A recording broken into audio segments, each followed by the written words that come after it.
Hello students, I hope you have seen part 1 video. In this session we are going to study what is meant by chemical equation and how to balance a chemical equation.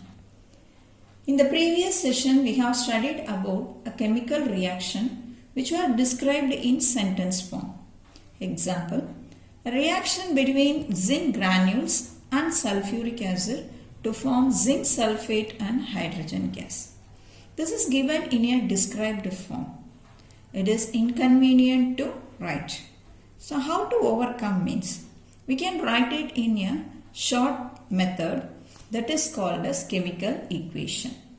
A chemical equation means it's a method of representing a chemical reaction by the symbols and formulae of the reactant and products which are involved in a chemical reaction. This chemical equation can be represented in two forms. One is by word form or by symbol form. What is meant by word form means if you are writing the reactant and the products in the name itself, that is here zinc reacts with sulfuric acid. Here zinc and sulfuric acid are reactants. If you are writing as such with the names zinc, sulfuric acid, and what are the products formed here means zinc sulfate and hydrogen gas. So we are writing here zinc sulfate and hydrogen with the name itself like this. If we are using the names as such, then it is called as word form. If you are using the symbol and formulae of the reactants and product means zinc symbol is Zn, sulfuric acid symbol is H2SO4, zinc sulfate symbol is ZnSO4 and hydrogen gas symbol is H2. Like that, if we are using the symbols and formulas of the reactants and product means it is called as symbol form. So, shortly how we can say what is meant by a chemical equation means it is a short representation of a chemical reaction. We will see with one more example.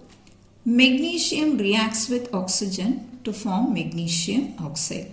Here magnesium is the reactant, oxygen is also another reactant and product is magnesium oxide. So how to write the chemical equation means we have to write the reactants on the left hand side and the product on the right hand side. And both should be separated by an arrow mark pointing this arrow mark towards the product side. Here magnesium and oxygen both are reactants and magnesium oxide is the product. So we have written in the left hand side reactant, right hand side product. Both are separated by the arrow mark pointing this arrow mark towards the product side. The first one is in the form of word form. The second one it is in the form of symbol form. So many reactants are present means the reactant should be separated by the plus symbol. And more than one product formed means they also should be separated with the plus symbols. Here in this example we are having only one product, that's why I didn't write it with the plus symbol. Here we can see more than one reactants are present, that is magnesium and oxygen, both are separated with the plus symbol. So like this we have to write the chemical equation. To write the chemical equation in symbol form, we have to recall some topics from class 9th. In class 9th, in chapter 3rd and 4th, we have studied two tables which contains some elements and their polyatomic ions with their symbols and valencies. Another one more topic, how to write the chemical formulae. This we can recall with some examples. Magnesium oxide. How we can write the chemical formula means first we have to write the symbols of magnesium and oxygen, and in the next line we have to write the valency and then we have to put one cross like this. If the number can be simplified means we can simplify it. Otherwise if it is can't, then we have to write it as such. Here both the numbers can be simplified. So both 2 can get cancelled and magnesium will get 1, oxygen will get 1. That's why we are writing like this MgO. So magnesium oxide chemical formula is MgO. One more example, barium chloride. Barium symbol Ba, chlorine symbol Cl. Valency of barium 2, valency of chlorine 1. Then we are putting this cross. So barium, here the numbers cannot be simplified. So we are writing barium 1, chlorine 2, Cl2. 1 if it comes, we no need to represent. So we are writing the chemical formula for barium chloride is BaCl2. I hope you have recalled the 9th syllabus now and how to study the tables which are given in 3rd and 4th chapter. It is table 4.1 and table 3.6. Now we will see balancing the chemical equation. Here arise 2 questions. Why do we balance the chemical equation? And one more, how do we balance the chemical equation? First of all, we will see what is meant by balanced chemical equation. Balanced chemical equation means the number of atoms of various elements in the reactant side and product side are equal. Here you can see magnesium reacts with oxygen forming magnesium oxide. In this equation, 2 magnesium atoms are present in the reactant side and in the product side 2 magnesium atoms are present. And oxygen, 2 atoms are present. Here also in the product side 2 oxygen atoms are there. That means this equation is a balanced chemical equation. That is, the number of atoms of various elements in the reactant side and product side are equal. Now we will see what is unbalanced chemical equation. The same example I have written here. Magnesium in the reactant side here having 1 and in the product side also 1. So magnesium is balanced. But here you can see oxygen. There are 2 oxygen atoms are present in the reactant side, but there is only 1 oxygen is in the product side. That means oxygen is not balanced. So this equation is called as unbalanced chemical equation. That means the number of atoms present in the reactant side is not equal to the product side. If both are equal, then it is called as balanced chemical equation. So why we have to balance the chemical equation? For this question, we have to recall again class 9th syllabus where we have studied about law of conservation of mass. This law was established by the scientist called Lavoisier. According to this law, mass of the reactants is equal to the mass of the products. That is, in a chemical reaction, mass can neither be created nor be destroyed.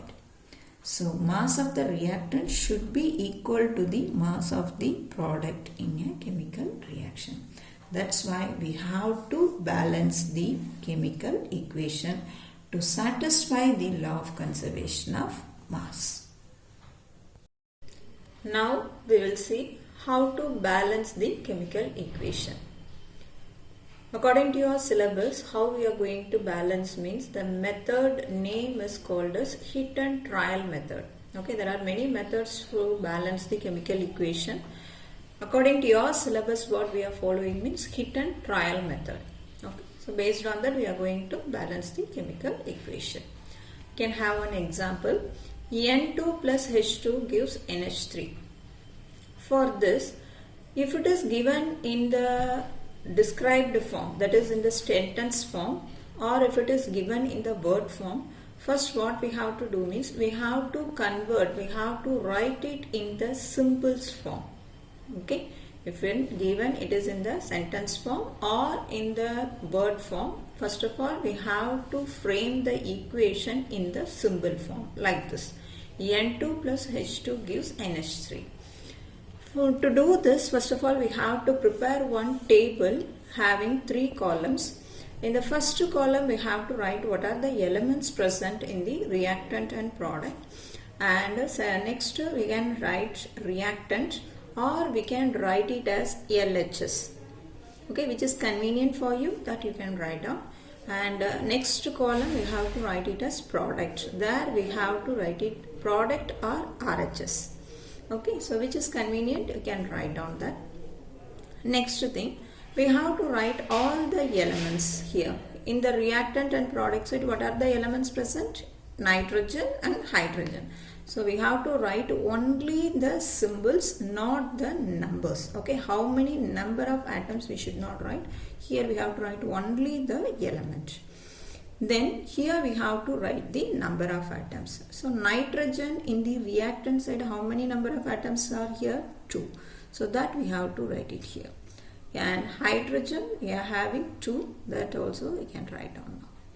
Next, in the product side, how many nitrogens are present here? Only 1 nitrogen present, and hydrogen 3 are present. So like that, first of all we have to frame the table. Next thing, now we have to see what is meant by balanced chemical equation. The number of atoms on both the sides should be equal. So here nitrogen in the reactant side is 2 and in the product side is 1. And hydrogen 2 and product side 3. So they are not equal. So we have to make it into equal. Then our equation will become a balanced chemical equation. For this, first we will take a nitrogen. In this nitrogen, we have to make in this 1 into 2. Whatever the number present, we have to go for the higher value, not for the lower value. So 2 and 1, so we have to, which is the higher one, 2. So we have to make it into 2. And how we can make it into 2? So this number can be multiplied by 2. So we can make it into 2. Which number you are multiplying? By which number you are multiplying? Here we are multiplying by 2. That number we have to write it in the front of the element. Clear? Separately element present, or if it is present in the form of wherever it is present, we have to write the number in the front of that. So in the product side, here is nitrogen. So here there is nitrogen. So in front of that we are going to write 2. Clear? So okay. So now we can see nitrogen is balanced. In the reactant side also 2 nitrogen, and in the product side also 2 nitrogen. Okay, because of doing this, if there is any other changes taking place, because this is not a separate element, it's a compound. Here hydrogen is also present. So because of writing this 2 number, now hydrogen is also, number is changing. So what are the changes taking place? What we can do means, one more time we can draw a table like this, and again we can write like this and then do. But it's a lengthy procedure. So whatever the changes we are doing, that we can do it in single table itself. Because this table is not necessary for the mark. Okay, for the examination point of view, okay, for the marks we will require only the balanced chemical equation, not the steps. Okay, marks are not allotted for the steps, only for the final equation marks are allotted. This table why we are doing means just for our practice. Clear? So again making the table, and don't need to waste the time. So all the changes whatever we are doing, we can do it in the single table itself. Clear? Right, now we can see, because of writing 2 in front of NH3, now nitrogen is 2 and hydrogen is changed into 6, because 2 into 3, 6 hydrogen. So here we can strike out 3 and we can write it as 6. Okay. Now we have to make a hydrogen reactant side 2, product side 6. So we have to make the balancing the hydrogen atom now. Here 2 and 6, 6 is the higher number, so we can go for the higher value. So by which number, if you are multiplying 2, we can get 6. So it can be multiplied by 3, so that we can be able to get 6. And then by which number we are multiplying? 3 we are multiplying. So that number we have to write in front of hydrogen. Reactant side, hydrogen atom, in front of hydrogen atom we have to write it this 3. So now we can see nitrogen in the reactant side also 2, product side also 2, hydrogen in the reactant side 3 into 2 6, and in the product side also 2 into 3 6. So now all the elements are balanced. So this equation is called as the balanced chemical equation.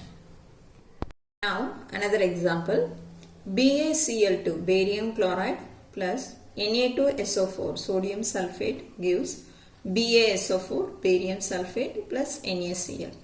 So the equation is given directly in the symbol form. Again we are going to make one table. So barium Ba, chlorine Cl, sodium. Here sulfate SO4 is a polyatomic ion. This you have studied in class 9th.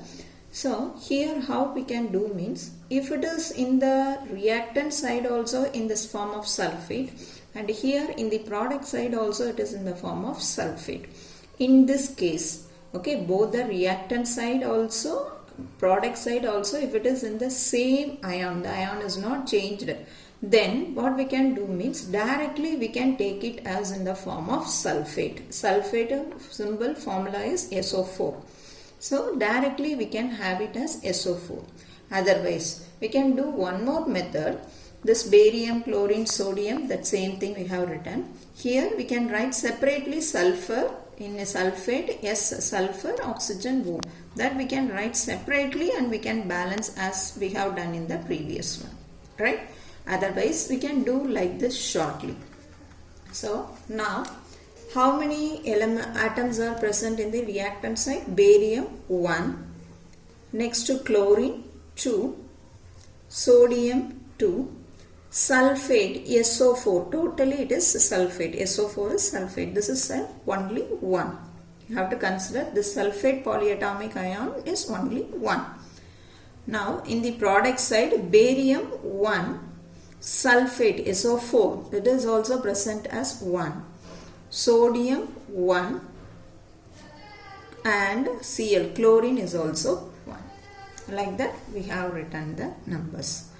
Now we have to balance it. You can see barium is already balanced. In the reactant side also, product side also 1 1, so they are equal. And sulfate also you can see both the sides they are equal. So this is also balanced. Now we have to balance sodium and chlorine. Here in the product side we have to do the changes because in the product side the number is in the lower value. So how we can, here this is 2. So we have to make it into equal. So this is very easy to multiply by 2 so that we can get the number 2. By which number we are multiplying? By 2. So that number we have to write in front of chlorine. Where chlorine is present? Here. In NaCl chlorine is present. So in front of that we have to write the number 2. Because of writing this 2 in front of NaCl, what are the changes taking place here? Now sodium is also changed. In the product side, sodium is not now as 1. It is now changed into 2. So that I have strike out and we have written the new number. Now we can see all the elements are balanced. Clear? We have done only one changes. Because of that what happened? Sodium is also become now balanced. Barium already balanced, chlorine 2 2, sodium also 2 2, sulfate 1 1. So all the elements are balanced. So now this equation is a balanced chemical equation. Next example, ZnNO3 twice gives ZnO, NO2 plus O2. In this equation you can see NO3. This is zinc nitrate. NO3 is a polyatomic ion called nitrate. Here in the reactant side it is in the form of nitrate, but in the product side it is not available in the form of nitrite. Okay. Here it is in the form of NO2. Here it is available in the form of NO3 nitrate, but here it is in the form of nitrogen dioxide. So in this concept we cannot able to use the just like as the previous one. In the previous one it is in both the sides it is available in the form of sulfate. So we can directly write it as sulfate. But here we cannot able to write as nitrate. How we have to write means here separately we have to write all the atoms. Zinc separately, nitrogen, oxygen separately. Clear? So now we will write the number of atoms. Zinc here it is 1. Nitrogen here after the bracket what is the number given here, that also should be multiplied by both nitrogen and oxygen. So nitrogen total number of atom is 2. Oxygen 3 into 2, 6 atoms are present. Now we will come to the product side. Z and zinc is 1. And now we will finish it off nitrogen first. Nitrogen only 1 is present. And oxygen, it is totally present as 2 oxygen, here 1. Totally it is available 5. So we should not write it like 5 directly, because if you are writing you will have the confusion where if you are changing any number where we have to apply the number, because it is not available in only one compound, it is available in all the three atoms. So how we have to write means we have to write that separately. 1 oxygen, then in the next line write down 2 oxygen, then again here 2. For your convenience, now I will write it here. This is not necessary to write to make you understand. This one is referred to the zinc oxide. Clear? This is for oxygen from zinc oxide oxygen. This 2 is from NO2 and this 2 belongs to O2, only the oxygen atom. So this is not necessary to write. To make you understand, I have written this. Now we will start balancing. Here zinc is balanced, nitrogen is not balanced and oxygen is also not balanced, because here reactant side 6 and in the product side it is 2 plus 2 plus 1, totally 5 is present. In this case, first we have to go for the difficult one. In that, if you are doing a bigger number of atoms where it is present, that if you start balancing, automatically the remaining elements, they may get balanced by themselves. So here I am going to start with the oxygen. So totally here we have to get 6 oxygen, here 2, here 2. So this number is very easy to make it into 2. So I am just going to multiply by 2 so that you will get 2. So totally now 2, 2, 2, 6 we will get. So 6 number of atoms. So now what we have to do? We have multiplied by 2 and that number we have to write in front of that. So this where we are doing in zinc oxide. So where that zinc oxide oxygen present, there only we have to write this number 2. So I have written now 2. Because of this, if there is any other changes taking place, yes. Now zinc is changed into 2. So in the product side now zinc is not 1. So it's changed into 2. So next thing, oxygen is balanced. Now we will go to the zinc. Zinc here 2, in the reactant side 1. So by which number we can multiply so that we can get 2? It is multiplied by 2, we will get 2. So by which number we are multiplying, that number we have to write in the front. So zinc is coming only here only. So I am just writing 2 here. Yes. Next we have to see, because of this writing this number, if there is any other changes taking place. Yes. Zinc is 2. Nitrogen we have to see. Already there is 2. Now 2 into 2, 4. Now nitrogen is not 2. Now nitrogen is changed into 4. And next thing, oxygen. Already oxygen is 6. 3 into 2, 6. But now we are writing. So that should be multiplied. So 6 into 2, 12 oxygen atoms are changed. Now oxygen is changed into 12. Now we have to start balancing again. So first we will start with nitrogen, that is easy. So this side 4, this side 1. So just multiply by 4 so that we will get 4. So what number we are multiplying, that number we have to write. So nitrogen where it comes here. So just write 4 in front of NO2. Next we have to see, after writing any changes taking place. Yes. Nitrogen is now changed into 4 and oxygen is also changed. 4 into 2, 8 oxygen atoms. Where we have written NO2, totally it is not changed. Here only we have to do the changes. 4 into 2, 8. Now here not 2 oxygen, now it's 8 oxygen atom. So now totally count the oxygen atom. 2 plus 8, 10, 10 plus 2, 12. So oxygen atom 12 on the reactant side, and in the product side also combinedly if you see we are getting 12. Nitrogen 4 in the reactant side, product side also 4. Zinc 2, 2. So all the elements are balanced. So now we got the balanced chemical equation. Here there are some questions for your practice. So try to do it, students. Thank you.